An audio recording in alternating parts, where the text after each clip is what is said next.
নমস্কাৰ CM ত্ৰিপলৰ বিষয়ে যোনসকলে মোক সুধি আছে সেইসকলক আজি মই CM ত্ৰিপলে অৰ্থাৎ মুখ্যমন্ত্ৰী আত্মনিৰ্ভৰশীল অসম অভিযান আঁচনিৰ বিষয়ে গোটেইখিনি কথা মই জনাই দিম আপোনালোকে যোগ্যতা কি লাগিব আপোনালোকে কেনেকৈ আবেদন কৰিব গোটেইখিনি মই ধুনীয়াকৈ কৈ দিম যোৱা বছৰ মই এপ্লাই কৰিছিলো যোৱা বছৰ আগৰ বছৰৰ পৰা মই এপ্লাই কৰি আছো যেতিয়া প্ৰথম 1.0 আৰম্ভ হৈ গৈছিল তেতিয়া মই সাইবাৰতে মই এপ্লাই কৰি দিছিলো যিমান জনক এপ্লাই কৰি দিছিলো কিহতৰে বেছি ভাগৰে পাইছে কিন্তু যোৱাবাৰ জাগা এপ্লাই কৰিছিলো প্ৰত্যেককে পাইছে যেনো কাটি যোৱা নাই তাৰ ভিতৰতে মই এজন আছিলো ময়ো পাবলৈ সক্ষম হৈছো তো আমিতো পালোৱে এতিয়া আপোনালোকক কেনেকৈ মানে পাবলৈ আপোনালোকে কেনেকৈ পাব তাৰ বিষয়ে মই কৈ দিম প্ৰথমতে মই যোগ্যতাটো কৈ দিম যদি যোগ্যতা নাই তেতিয়াহলে ভিডিওটো চাই লাভ নহব সেইকাৰণে প্ৰথমতে মই যোগ্যতাটো কৈ দিম যোগ্যতাটো হল আপোনালোকৰ মেট্ৰিক পাছ হ'বই লাগিব তাৰ পিছত আপোনালোকৰ Aadhaar card PAN card voter ID এইকেইটা শুদ্ধ হ'ব লাগিব নামটো শুদ্ধ কৰি ল'ব যদি কাৰোবাৰ নাই ডকুমেন্ট কোৱালিফিকেশনটো হৈ গ'ল তাৰ পিছত আপোনালোকৰ ডকুমেন্টছ লাগিব উদ্যম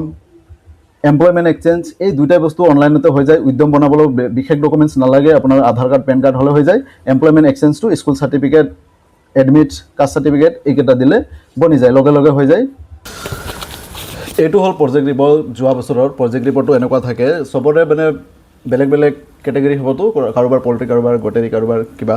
তো সেই টাইপৰ আপোনালোকে প্ৰজেক্ট ৰিপৰ্টটো অনলাইনতে পাই যাব অনলাইনতে প্ৰথমতে ব্ল্যাঙ্ক পেজটো প্ৰিন্ট আউট কৰি ল'ব কৰাৰ পিছত আপোনাৰ এই দ্বিতীয় পেজটোত ফিল আপ কৰিব লগা থাকিব এই এনেকৈ ধুনীয়াকৈ গোটেইকেইটা আপোনালোকে ফিল আপ কৰিব পাৰিব জাষ্ট আপোনাৰ যোনকেইটা এমাউণ্ট ইয়াতে কিছুমান মাজত এমাউণ্টবিলাক লিখা আছে সেই এমাউণ্টবিলাক আপোনালোকে ব্ল্যাঙ্ক থ'লেও কোনো কথা নাই আপুনি যদি নোৱাৰে তেতিয়াহ'লে ব্ল্যাঙ্ক থৈ দিব ভুল নকৰিব প্ৰজেক্টটো ফিল আপ কৰিবলৈ আৰু পাৰিলে আপোনালোকে নিজৰ দোকানৰ নামত এটা ষ্টাম্প বনাই ল'ব ষ্টাম্প বনাওঁতে ৰাবাৰ ষ্টাম্প বেছি নালাগে 200-300 টকা লয় ষ্টাম্পটো বনাই ল'ব বনাৰ পিছত লাষ্টত যোনটো আপোনালোকৰ সিগনেচাৰ থাকে সিগনেচাৰ মাৰিবলৈ ইয়াতে আছে সেই সিগনেচাৰ মাৰাৰ লগতে আপোনালোকে ষ্টাম্পটো মাৰি দিব যদি পাৰে নিদিলেও কথা নাই কিন্তু ষ্টাম্পটো থাকিলে মানে এটা ভাল হয় আৰু তো সেই হিচাপত ক'লো মানে এনেকুৱা প্ৰজেক্ট ৰিপৰ্টটো আৰু এইবাৰ প্ৰজেক্ট ৰিপৰ্ট বা যিকোনো এপ্লাই কৰোঁতে বা প্ৰজেক্ট ৰিপৰ্ট ফিল আপ কৰোঁতে একদম ভুল নকৰিব কাৰণ এইবাৰ কেণ্ডিডেট বেছি হ'ব সেইকাৰণে মানে সবক নিদিব কিছুমানক মানে বাছনি হ'ব আৰু এইবাৰ এপ্লাইটো বেছি হ'ব আমাৰ সময়ত মানে যোৱাবাৰ ইমান এটা এপ্লাই হোৱা নাই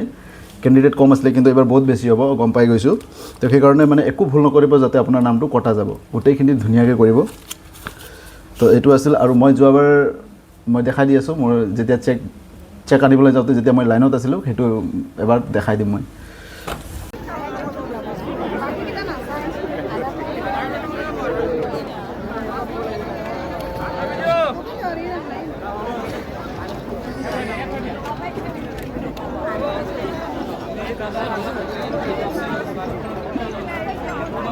এপ্লাই কৰাৰ লগে লগে সেইটো আপুনি ওলাব পাৰিব তো ইয়াৰ কোনো টেনশ্যন নাই জাষ্ট আপোনালোকৰ আৰু বয়সৰ কথাটো হ'ল 28ৰ পৰা ষ্টাৰ্ট আছে 28ৰ পৰা আপোনালোকে 45 লৈকে পাৰিব তো গোল্ডেন অপৰচুনিটি আছে এইবাৰ আপোনালোকে যদি কোনোবাই ভাবিছে এপ্লাই কৰিম বুলি নিশ্চয় কৰিব আৰু আপোনালোকে ব্যৱসায় যদি নাই তেতিয়াহ'লে ব্যৱসায় কিবা এটা কৰিবই লাগিব তেতিয়াহে পইচাটো দিব পইচা এপ্লাই কৰিলে প্ৰথম পৰ্যায়ত যদি আপুনি ভুৱাকেও যদি কয় যে নাই মই ব্যৱসায় কৰিম বুলি তেতিয়াহ'লে পইচাটো দিব কিন্তু দ্বিতীয় কিস্তি আপোনালোকে নাপাব আৰু আপোনাৰ সিভিল স্কোৰ বেয়া হোৱাৰ চান্সেছ থাকিব কাৰণ আপোনাৰ আধাৰ কাৰ্ড পেন কাৰ্ড দিয়া হ'ব না কনসেন্সটো দিয়া হৈ যায় সেইকাৰণে ইহঁতৰ তাত এক্সেছ থাকে আপোনাৰ সিভিল স্কোৰটো কমাই দিব ডিক্ৰিজ কৰিবলৈ তো সেইকাৰণে যাতে কোনো মিসইউজ নকৰে পইচাটো পোৱাৰ পিছত তাৰ পিছতে আহিলে আপোনাৰ কেনেকৈ এপ্লাই কৰিব এপ্লাই যেতিয়া কৰিব প্ৰথমতে ৰেজিষ্ট্ৰেশ্যন কৰিব লাগিব য'ত মোৰ একজেক্ট মনত নাই 100 নে 200 এটা পেমেণ্ট কাটিব এপ্লাই কৰোঁতে ৰেজিষ্ট্ৰেশ্যন কৰোঁতে তাৰপিছত তাৰ কেইদিনমান পিছত আকৌ পৰ্টেলত এপ্লাই আহিব প্ৰথমতে ৰেজিষ্ট্ৰেশ্যন তাৰপিছত এপ্লাই যোৱাবাৰ তেনেকুৱা হৈছিলে এইবাৰ এতিয়ালৈকে অপেন হোৱা নাই অপেন হ'লে তেতিয়া ক'ব পাৰিম কিন্তু যোৱাবাৰ তেনেকুৱা হৈছিলে প্ৰথমত ৰেজিষ্ট্ৰেশ্যন হ'ব ৰেজিষ্ট্ৰেশ্যন হোৱাৰ কেইদিন পিছতে মানে এপ্লাই হ'ব তো দুইটাই আপুনি ধুনীয়াকৈ কৰিব লাগিব কোনো ভুল নোহোৱাকৈ ধুনীয়াকৈ কৰি ল'ব কৰাৰ পিছত আপোনাক সব ডিস্ট্ৰিক্টৰ বেলেগ বেলেগ হয় কিছুমান ডিস্ট্ৰিক্টত আগত কিছুমান ডিস্ট্ৰিক্টত পিছত তথাপিও ডিস্ট্ৰিক্টৰ পৰা ফোন আহিব ফোন অহাৰ মানে আপোনাক ফোন কৰিব যে 2-4 দিন আগতে ফোন কৰি দিব যে অমুক তাৰিখে আপোনাক ইণ্টাৰভিউৰ কাৰণে অমুক জেগাত মাতা হৈছে তো সেই ইণ্টাৰভিউত আপোনালোকে যাব লাগিব উপস্থিত হ'বই লাগিব ইণ্টাৰভিউত যদি উপস্থিত নহ'লে কিবা কাৰণত তেতিয়াহ'লে মানে এইটো অট'মেটিক কেনচেলেই হ'ব ইণ্টাৰভিউটো এটেণ্ড কৰাটো বহুত জৰুৰী আছে আৰু আপোনালোকে এপ্লাই কৰিলে ইণ্টাৰভিউটো এটেণ্ড কৰিবই লাগিব যদি পইচাটো পাব যদি পাম বুলি আশা কৰিছে আকৌ ইণ্টাৰভিউত কি সোধে মই কৈ দি আছোঁ। ইণ্টাৰভিউত মানে আপুনি যোনটো বিজনেছ এপ্লাই কৰিব, কোনোবাই পল্ট্ৰি কৰে, কোনোবাই গোটেৰী, কোনোবাই পিগাৰী, আৰু বহুত তেনেকুৱা বিজনেছ আছে, বিউটিচিয়ান কিবা কিবি ঢেৰ আছে। তো সেই বিষয়ে আপোনাৰ অলৰেডি কিছুমান কথা জানি ল'ব যে বিজনেছটো কেনেকুৱা টাইপৰ। যিকোনো প্ৰশ্ন সুধিব পাৰে যে সেইটো বিজনেছ আপুনি ক'ৰ পৰা শিকিলে, বা কেনেকুৱা, যদি বিজনেছটো আপোনালোকে এতিয়াও কৰা নাই, পইচাটো পোৱাৰ পিছত কৰিম বুলি ভাবিছে, তেতিয়াহ'লে আপোনাক সুধিব পাৰে যে আপুনি পইচাটো পালে কেনেকুৱা, প্ৰথমতে কি কিনিব, কি বস্তু কিনিব, কেনেকুৱা মানে 1 লাখ টকাৰে মানে গোটেইখিনি কাম কমপ্লিট কৰি ল'ব পাৰিব। তো গোটেইখিনি আপোনালোকৰ প্ৰিপাৰেশ্যন হৈ যাব যিমানটো পাৰে সেই বিজনেছৰ বিষয়ে। আৰু ইণ্টাৰভিউত বহুত মেটাৰ কৰে। প্ৰথম যোনটো আপোনাক ইণ্টাৰভিউ মাতিব, সেই ইণ্টাৰভিউত মানে বহুত মেটাৰ কৰে, তাতে আপোনাৰ চিলেকশ্যনটো হয়। আৰু সেইকাৰণে ইণ্টাৰভিউত আপোনালোকে কনফিউজন হ'ব নালাগে। যেনেকুৱা প্ৰশ্ন সোধে মানে অলপ কনফিডেণ্টলি এনচাৰবিলাক দিবলৈ যত্ন কৰিব। এই ইণ্টাৰভিউটো হোৱাৰ পিছত আপোনাৰ নাম যদি চিলেকশ্যন হয়, তেতিয়াহ'লে আপোনাক ফাইনেল ফোনটো আহিব যে আপোনাৰ নামটো আহিছে, আপোনাক অমুক তাৰিখে চেক বিতৰণ কৰা হ'ব। তো চেক বিতৰণত আপোনাৰ মাতা হ'ব আৰু চেকটো আপোনাক দিয়া হ'ব। যিকোনো বেংকৰ চেক দিব। প্ৰথমতে 1 লাখ টকা দিব, 75 দিয়ে। 75 দিয়াৰ পিছত আপোনাক ইণ্টাৰভিউ ট্ৰেইনিঙৰ কাৰণে মাতিব। ট্ৰেইনিং হোৱাৰ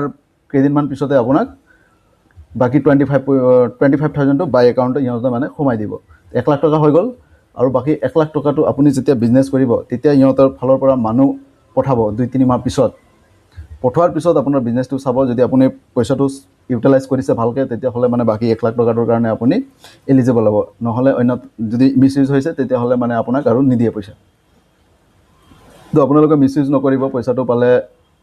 ইউটিলাইজ কৰক পইচাটো বিজনেছত, মিছ ইউজ নকৰিব। কাৰণ কনচেণ্টটো দিয়া হৈ যায়।